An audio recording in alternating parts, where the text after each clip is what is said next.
A trader is having it in its portfolio shares worth 85 lakhs at current price and cash of rupees 15 lakhs। तो एक investor है, ये trader है, उसके portfolio में दो असेट्स हैं, एक शेयर्स है और एक कैश है। शेयर्स की वैल्यू 85 lakhs की है और कैश की वैल्यू 15 lakhs की है।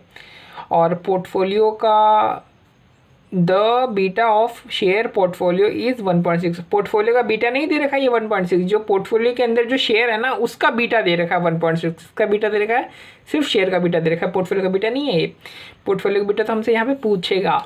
After 3 months the price of the shares dropped by 3.2%। किसके प्राइस ड्रॉप हो रहे हैं? पोर्टफोलियो का प्राइस ड्रॉप नहीं हो रहा, सिर्फ शेयर का प्राइस ड्रॉप हो रहा है। कितना हो रहा है? 3.2% से शेयर का प्राइस ड्रॉप हो रहा है। ठीक है, अब हमसे करंट बीटा पूछ रहा है पोर्टफोलियो का। तो देखो बहुत ही सिंपल सा है, दो असेट्स हैं, दोनों को उनके वेट से इंटू कर दो, फिर प्लस कर दो, तो आपका क्या आ जाएगा? पोर्टफोलियो बीटा आ जाएगा। तो देखो 85 lakhs का है और कितने lakhs का है? 15 lakhs का है। तो 85 lakhs का जो है उसका शेयर का बीटा कितना? 1.6 का। कैश का तो बीटा होते नहीं, कैश तो रिस्क फ्री होता है, तो इसका बीटा क्या हुआ? 0। तो प्लस कर दो दोनों को, तो कितना आ गया? 1.36। कितना आ गया? 1.36। क्या ये पोर्टफोलियो का बीटा है ये, और 1.6 क्या था? ये सिर्फ शेयर का बीटा था।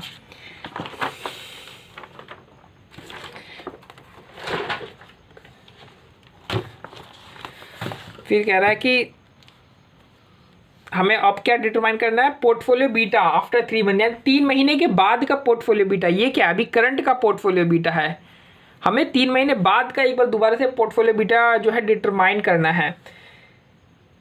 अगर जो ट्रेडर है वो क्या करता है, अपना जो शेयर है उसको हैज करने के लिए लॉन्ग पोजीशन क्रिएट कर लेता है फ्यूचर्स का, 100 lakhs के फ्यूचर्स का लॉन्ग पोजीशन क्रिएट कर लेता है। अब देखो ये जो भी ट्रेडर है एक नंबर का गधा इंसान है, इसको डेरिवेटिव चैप्टर पढ़ना चाहिए था। अगर आपका बीटा पॉजिटिव है, अगर आपका बीटा क्या है? अगर आपका बीटा पॉजिटिव है और आपने जो शेयर मार्केट है उसमें बाय पोजीशन यानी लॉन्ग पोजीशन क्रिएट कर रखी है, तो आपको फ्यूचर में क्या पोजीशन क्रिएट करनी चाहिए? शॉर्ट पोजीशन क्रिएट करनी चाहिए ना स्टॉक मार्केट में, नहीं फ्यूचर में। अगर आपने स्टॉक में लॉन्ग पोजीशन क्रिएट कर रखी है और आपको हैज करना है, बीटा पॉजिटिव है, तो आपको फ्यूचर मार्केट में क्या पोजीशन क्रिएट करनी चाहिए? Short position. सिंपल सी बात है। लेकिन इसने क्या किया? इसने लॉन्ग पोजीशन इसने क्रिएट कर दिया, तो इसने गधा वाला काम किया है।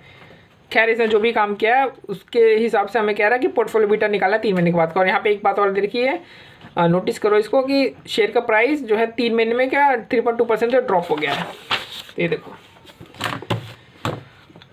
यहाँ पे 85 लाख का इसने लॉन्ग किया, बाय कर रखा था पोजीशन, और फ्यूचर में भी इसने लॉन्ग पोजीशन क्रिएट कर दिया 100 lakhs का। उसके बाद 3 महीने में क्या होता है? 3.2% से शेयर की प्राइस डाउन हो जाती है। तो डाउन होकर कितनी हो गई होगी? 82.28 lakhs हो गई होगी। ठीक है, तो फ्यूचर का भी कुछ डाउन अब कुछ हुआ होगा, तो इधर फ्यूचर की वैल्यू कितनी हमें नहीं पता है, तो हमें इधर की वैल्यू चाहिए होगी, तो हमें नहीं पता। तो पहले तो डिटरमाइन करो कि अगर शेयर में इतना चेंज आया तो फ्यूचर में कितना चेंज हुआ होगा। तो देखो फॉर्मूला ये होता है ना beta of the portfolio of shares का, beta for portfolio of shares, यानी बीटा ऑफ शेयर्स क्या हुआ? Change in percentage change in value of shares, percentage change in value of the market portfolio, या फिर इंडेक्स कह लो। तो beta of the portfolio हमने अभी निकाला था, नहीं beta of the share, sorry question में दिया हुआ है कितना? 1.6 का दिया हुआ है। बीटा ऑफ द शेयर है यहाँ पे, बीटा ऑफ द पोर्टफोलियो नहीं, बीटा ऑफ द शेयर है 1.6 का। चेंज इन शेयर कितना हुआ? चेंज परसेंट -3.2% का, माइनस तो खैर डिग्रीज को दिखा रहा है, वैसे चेंज कितना हुआ? 3.2% का। ठीक है, 3.2% का। तो इसकी वैल्यू कितनी आ जाएगी? हम निकालेंगे तो इसकी वैल्यू 2%, यानी यहाँ पे फ्यूचर की वैल्यू, यानी फ्यूचर में भी 2% का गिरावट होगा। अब हमें कैसे पता चलेगा फ्यूचर में 2% का गिरावट हुआ? ये तो चेंज बता रहा है ना, ये तो चेंज बता रहा है, क्या पता इंक्रीज हो सकता है। बट देखो बीटा तो पॉजिटिव है ना, ये बीटा क्या है? पॉजिटिव है। अगर बीटा पॉजिटिव है यानी फ्यूचर में भी क्या हुआ? रिड्यूस हुआ है, डिक्रीज हुआ है। तो फ्यूचर में क्या हुआ? -2% का डिक्रीज हुआ है। तो देखो यानी वैल्यू ये आ जाएगी कुछ, ये 85 3.2% डिक्रीज हुआ है और ये 2% से डिक्रीज हो गया होगा। तो 100 में अगर 2% का डिक्रीज होगा कितना आएगा? 98 लाख रुपीज़ आ जाएगा। यानी यहाँ पे क्या होगा? आपने लॉन्ग किया तो यहाँ पे शॉर्ट किया होगा, यहाँ पे लॉन्ग किया तो यहाँ पे भी शॉर्ट किया होगा। तो ये देखो यहाँ पे कितने का हमारा लॉस हुआ? भाई 85 रुपीज़ में हमने बेचा और सेल कितने किया? कितने में किया? 82.28 में किया, यानी 85 में ज़्यादा में खरीदा और कम में बेचा, तो हमारा 2.72 का लॉस हो गया। अब फ्यूचर में भी वही है, 100 में खरीद लिया और 98 में बेच दिया, तो यानी ज़्यादा में खरीदा कम में बेचा, तो हमारा रुपये का इसमें हमारा लॉस हो गया। तो टोटल लॉस कितना होगा, 4.72 का हमारा टोटल लॉस हो गया है, ठीक है। अब value of the portfolio at the end क्या रही होगी, देखो 85 लाख का था शेयर्स और 15 लाख क्या था, कैश था। अब लेकिन 4.72 का क्या हुआ, शेयर्स में लॉस हो गया, यानी शेयर्स में माइनस कर दो कितना, 4.72 का लॉस माइनस कर दो, यानी पोर्टफोलियो की वैल्यू कितनी आ गई, 95.28। या फिर दूसरे तरीके से हम कहें तो कितना का लॉस हुआ, 4.72% का। कैसे, देखो 100 लाख का पूरा पोर्टफोलियो था, 85 लाख थे शेयर्स में, 15 लाख थे कैश में, यानी 100 लाख का था। अब वैल्यू बची कितनी एट द एंड, 95.28 बची।